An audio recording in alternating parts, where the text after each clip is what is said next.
আমি আমাদের সভার সভাপতি, আমাদের ক্যাপ্টেন, আমাদের প্রিন্সিপাল ফজিলাতুল শেখ হাবিবুর রহমান মাদানী হাফেজাহুল্লাহকে আমন্ত্রণ জানাচ্ছি আপনি আসেন এবং আমাদের সকলকে, সকল ছাত্রকে কিছু নসিহত করেন। জাযাকুমুল্লাহ।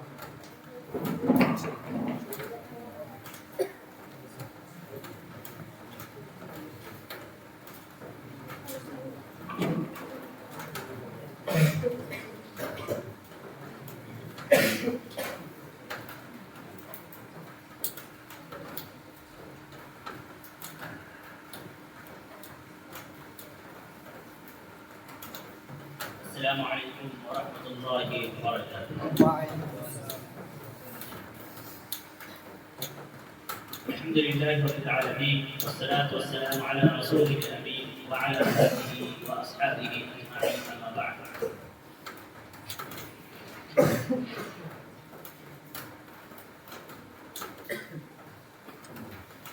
সম্মানিত শিক্ষক মণ্ডলী, ছাত্রবৃন্দ, আজকে আমরা বেশ কিছুদিন পর মাদ্রাসা আরম্ভ হওয়ার, খোলা পড়াশোনা আরম্ভ হওয়ার কিছুদিন পর আমরা ইফতিতাহি আঞ্জুমান এই উপলক্ষে উপস্থিত হয়েছি, জমা হয়েছি। আর এই জমায়েতের মধ্যে যে জিনিসগুলি আমাদের সামনে আসবে, সেই বিষয়, সেই নিয়ম, সেই পদ্ধতি অনুযায়ী আমাদেরকে সারা বছর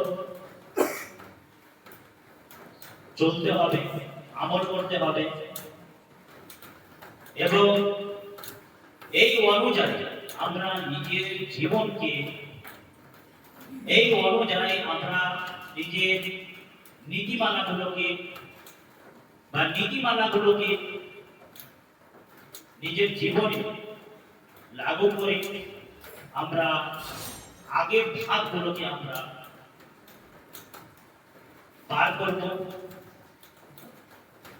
সেই মর্মে আমরা যে জিনিসগুলি শুনলাম, বক্তব্য সম্পর্কে, খেতাবাত সম্পর্কে, আহমিয়ত, সময়ের গুরুত্ব সম্পর্কে, সেই কথাগুলোকে আমাদেরকে মনে রাখতে হবে। আমাদের সম্মানিত শিক্ষক ফজিলাতুল শেখ শামীম আখতার মাদানী সাহেব এবং নায়েব প্রিন্সিপাল মোহাম্মদ আবুজার সালাফি সাহেব যে কথাগুলি রাখলে, খুব গুরুত্বপূর্ণ কথা, সেইগুলোকে আমরা যেন শোনার পর আমল করি। আল্লাহ যেন আমাদের সকলকে আমল করার তৌফিক দেন। আজকে এখানে আমরা যে উপস্থিত হয়েছি, আমাদের প্রত্যেকের বাড়ি আছে, ঘর আছে, টাকা আছে, পয়সা আছে, খাওয়ার দাওয়ার কোনো জিনিসের আমাদের কমি নেই। তারপরে এই সমস্ত জিনিসকে আমরা ত্যাগ করে ছেড়ে দিয়ে আমরা এখানে উপস্থিত হয়েছি, কারণ যে আমরা নিজের জীবনকে গড়তে চাই, আমরা একটি সফল ব্যক্তি হতে চাই, আমরা একজন দক্ষ আলিম হতে চাই, আমরা দক্ষ খতিব হতে চাই। এই সমস্ত জিনিস বা এই লক্ষ্য নিয়ে আমরা এতগুলো জিনিস ছেড়ে এখানে উপস্থিত হয়েছি।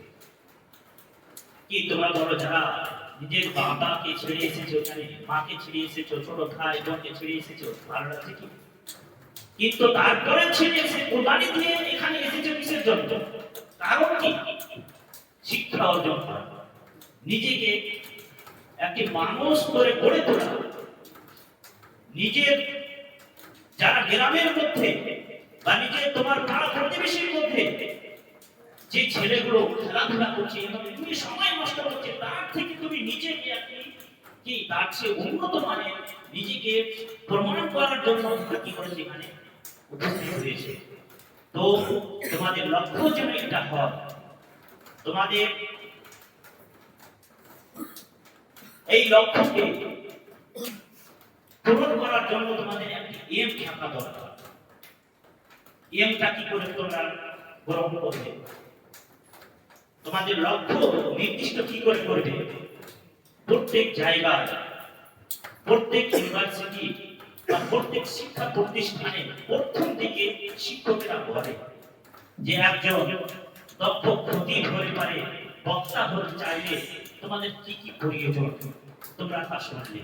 একজন দক্ষ আলিম হতে পারে, কি কি প্রয়োজন তা তোমরা আস্তে আস্তে শুনবে। আজকে আমি কিছু জিনিস বলতে চাই যে একজন যদি মানুষ কোনো স্টুডেন্ট, কোনো শিক্ষার্থী যদি নিজেকে একজন দক্ষ আলিম করতে চায়, তো তার জন্য যে সিলেবাস রয়েছে, যে কোনো মাদ্রাসা, যে মাদ্রাসায় পড়বে সেই সিলেবাস অনুযায়ী প্রথমে তাকে নিজেকে প্রস্তুত করতে হবে। যে সিলেবাসটা যে পড়ছে প্রথম থেকে নিয়ে শেষ পর্যন্ত যে সিলেবাস আছে বা যে সবক, যে পাঠগুলি যে ক্লাসে পড়া হয়, সেই পাঠগুলি তাকে কি করতে হবে, ভালোভাবে পড়তে হবে। ভালোভাবে যদি সে না পড়ে, সেই শিক্ষক যা সবক দিয়ে আসে সেই সবকটা যদি সে ভালোভাবে না পড়ে, যে জিনিসগুলি মুখস্থ করতে দেওয়া হবে সেগুলি যদি সে মুখস্থ না করে, সে কখনো সেই সাবজেক্ট অনুযায়ী সে পড়তে বা দক্ষ হতে পারে না। কোন জিনিস মানুষ যখন প্রথমে শিখে তার এনার্জি অতটা থাকে না, কিন্তু যখন সে নির্ভর করতে লাগে সেই বিষয় নিয়ে, সে বিষয়ের প্রতি সে আগ্রহ নিজের মধ্যে জন্মাতে লাগে, তখন সেই জিনিসের উপর তার কি আছে, দক্ষতা আস্তে আস্তে শুরু হবে। শুধু এটাতে কি হচ্ছে, শিক্ষার দিকটা, কিন্তু শিক্ষার সাথে সাথে একটা ভালো দক্ষ আলিম হওয়ার জন্য তার ব্যবহারের পরিবেশ, চরিত্র, চরিত্র যদি ভালো না হয়, কোনদিন কোন ছাত্র একজন ভালো বা দক্ষ সে আলিম হতে পারে না। জ্ঞান অর্জন করে নিয়েও সে কি হবে, সে ফেল হয়ে যাবে। অনেক জ্ঞান আছে, তার চরিত্র ভালো না, মানুষ তার কথা শুনবে না। তুমি কোনো জায়গায় কোনো কথা বললে তোমার কেউ বিশ্বাস করবে না, ভালো কথা বললেও সেটা বিশ্বাস করবে না, কেন তুমি চরিত্রহীন, চরিত্র তোমার ঠিক নয়। তাই সর্বপ্রথম জ্ঞানের সাথে সাথে যে জিনিসের প্রয়োজন সেটা হচ্ছে চরিত্র। শিক্ষক আছে এখানে, তোমার শুধু শিক্ষকই নয়, এগুলো মনে করো যে তোমাদের জন্য কি হীরা, হীরা এটা তোমাদের জন্য বিভিন্ন স্থান থেকে সেটাকে উঠিয়ে নিয়ে এসে তোমাদের সামনে রাখা হয়েছে, যে তোমরা সেখান থেকে যেন তোমরা আলো নিতে পারো, আর সেই তার মতোই যেন তোমরা হীরা হয়ে তৈরি হও।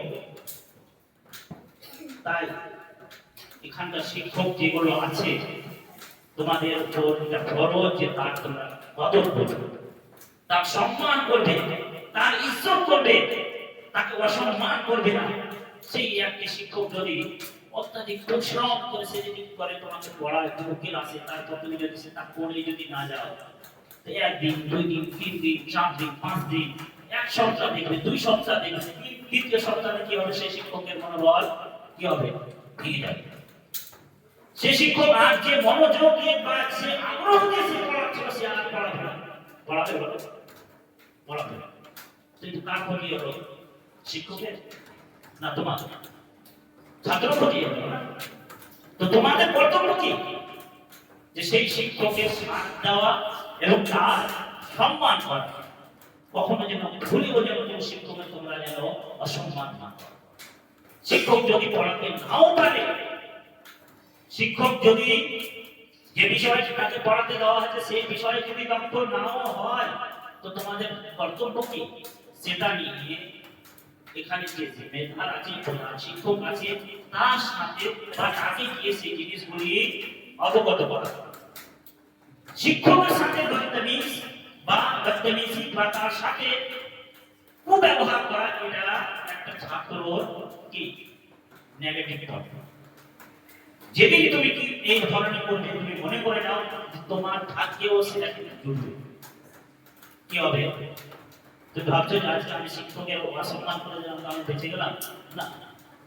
আজকে তুমি শিক্ষকের অসম্মান করবে, যখন কালকে তুমি যখন শিক্ষক হবে সেই সময়টা, সেটা সেই জিনিসটা কিন্তু তোমার ছাত্র তোমার সাথে করবে, সেদিন তুমি বুঝতে পারবে, সেদিন তুমি নিজেই আফসোস করবে যে আমি কি করেছিলাম, ভুল করেছিলাম, সেদিন তুমি বুঝতে পারবে।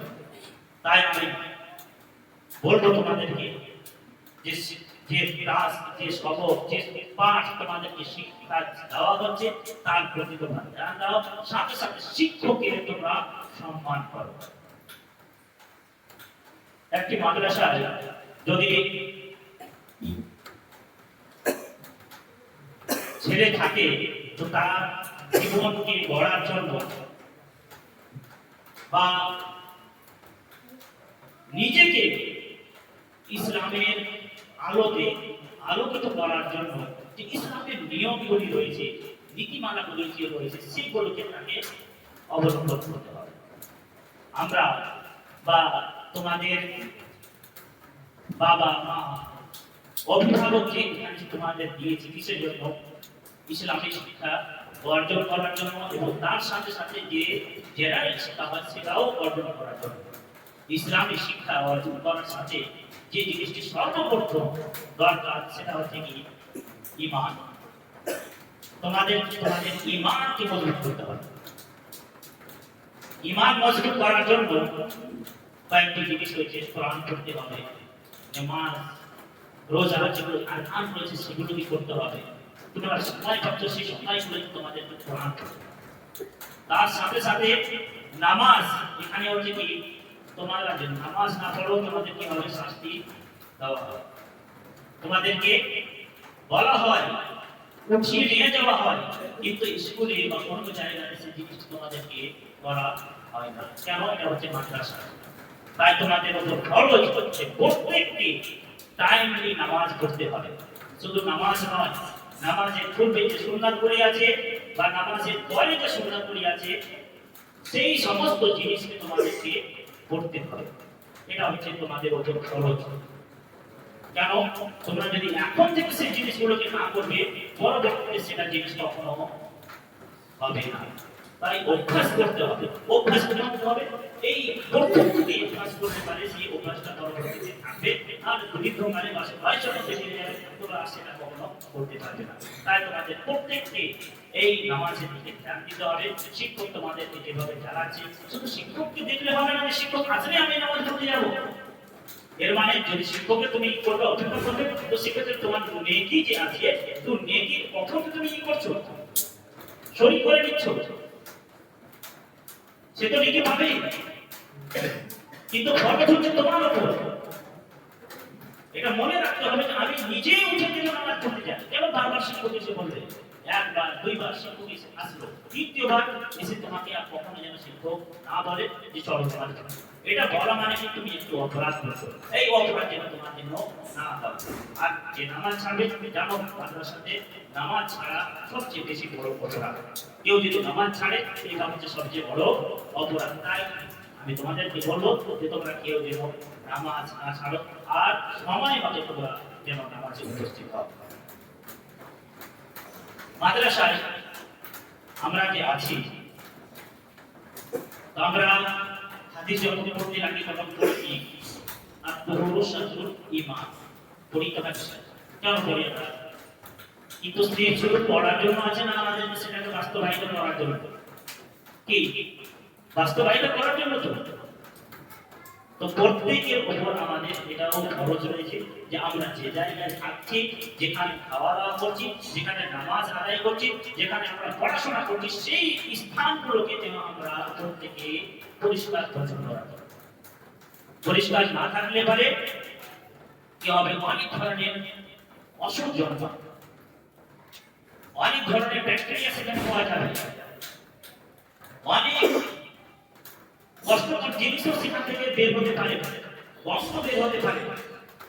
তাই প্রত্যেকের উপর আমাদের খরচ, আমরা যেন যেখানে থাকছি, যেখানে খাচ্ছি, যেখানে ঘুমাচ্ছি, সেই স্থানটাকে যেন আমরা প্রত্যেকে পরিষ্কার পরিচ্ছন্ন রাখি।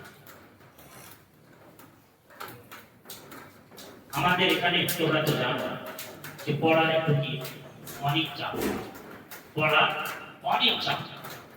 চাপ থাকার কারণে এখানে ছেলেদের খাওয়া দাওয়ার ব্যবস্থা একটু ভালো রাখা হয়েছে অন্য জায়গার তুলনায়। অন্য জায়গার তুলনায় এখানে খাওয়া দাওয়া কি অনেক ভালো। কারণবশত কিছু অসুবিধা তোমরা জানছো, এখন যুদ্ধ চলছে। যুদ্ধ চলার কারণে গ্যাস বিভিন্ন জিনিসের একটু অসুবিধা হয়েছে। আমাদের এখানেও সেই সংকট দেখা দিচ্ছে। কোনো জিনিস যেটা আমাদের লিস্ট আছে খাওয়া দাওয়া, সেটা আমরা এখন ভালোভাবে ফলো করতে পারছি না।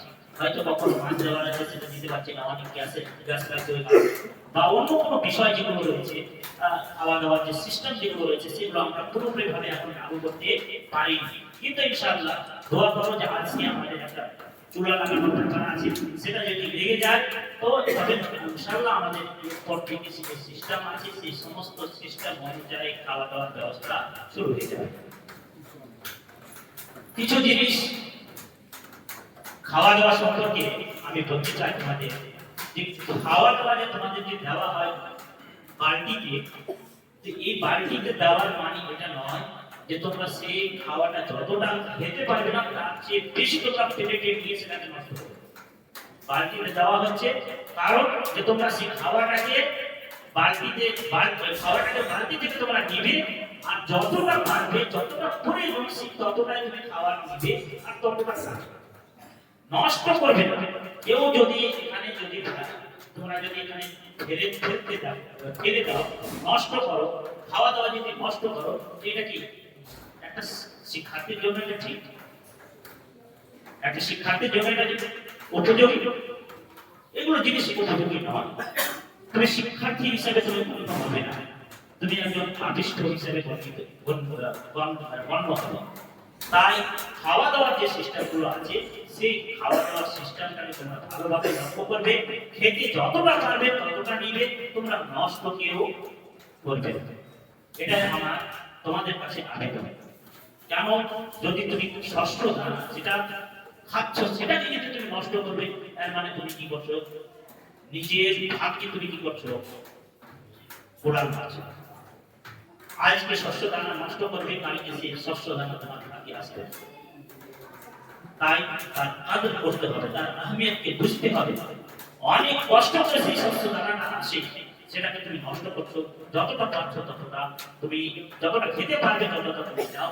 এটাই আমার আবেদন তোমাদের সকলের কাছে। আমাদের মাদ্রাসায় আর একটা বিষয় অন্য মাদ্রাসা থেকে বেশি এখানে শতকরা করি, সেটা হচ্ছে কি মোবাইল না রাখতে পারে। আমাদের এখানে কোনো ছেলে যদি মোবাইল রাখে আর ধরা পড়ে যায় তো তার উপর শাস্তি আছে। তাই নতুন ছেলে যারা আছো তোমাদের সকলকে বলছি, যদি মোবাইল থাকে তুমি জমা করে দাও, আর যখন তুমি এখান থেকে যাবে ছুটি যখন হবে আবার নিয়ে চলে যাবে, সেটাতে আমাদের কোনো অসুবিধা নেই। কিন্তু তুমি মোবাইল জমা করলে না, তুমি নিজে রেখে দিয়েছো, ফের আবার যদি ধরা পড়ে যায় তো তার উপর কি হবে? শাস্তি আছে, তার উপর জরিমানা আছে, সেটা তাকে ভোগ করতে হবে। আর সেই জরিমানা কত জানো? 10,000। কত? তোমার মোবাইল থেকে বেশি দাম। ধরা পড়ে গেলে তাকে 10,000 টাকা ফাইন ভরতে হবে। তাই আমি বলছি যে যদি মোবাইল থাকে তোমরা অফিসে জমা করে দাও, ফের ছুটি হবে যেদিন যাবে তুমি মোবাইল চলে যাবে, ফের বাড়ি থেকে যখন ফিরবে ফিরে এসে জমা করে দেবে। কিন্তু রাখলে পরে তোমাকে সে ফাইন ভরতে হবে যদি ধরা পড়ে যাও। হ্যাঁ, কিছু কিছু ক্ষেত্রে যদি কোনো প্রয়োজন হয় তো মাদ্রাসার মোবাইল আছে, সেই মাদ্রাসার মোবাইল তোমাকে দেওয়া হবে, সেখান থেকে তা ব্যবহার করবে, আর সেখান থেকে নিজের প্রয়োজন তুমি পূর্ণ করবে। আর কলের যেটা ব্যাপার আছে, ফোন কল আমাদের এখানে বৃহস্পতিবার আর শুক্রবার তোমাদের ফোনের ব্যবস্থা করা আছে। তোমরা নিজ বাড়িতে ফোন করতে পারবে। তোমরা যেখানে এখানে টাইমিং লাগানো আছে, যার যে টাইমে আছে 5 মিনিট করে প্রত্যেককে টাইম দেওয়া আছে। তুমি যদি প্রত্যেক সপ্তাহে 5 মিনিট করে কথা বলো তো যথেষ্ট একটা ছেলে হবে। তাই আজকে তোমরা ওখানে দেখে নিবে ওই জান্নাতে তোমাদের প্রত্যেকের নাম লাগানো আছে। যার নাম নেই ওখানে সে বলবে ওকে আমরা আলাদাভাবে তাকে কল করিয়ে দেব। কিন্তু যার ওখানে নাম লাগানো আছে, যে সময়ে আছে তোমাদের ওই সময়ে গিয়ে তোমাকে কলটা করতে হবে। এটাই হচ্ছে তোমাদের কর্তব্য, আর এটাই হচ্ছে তোমাদের দায়িত্ব।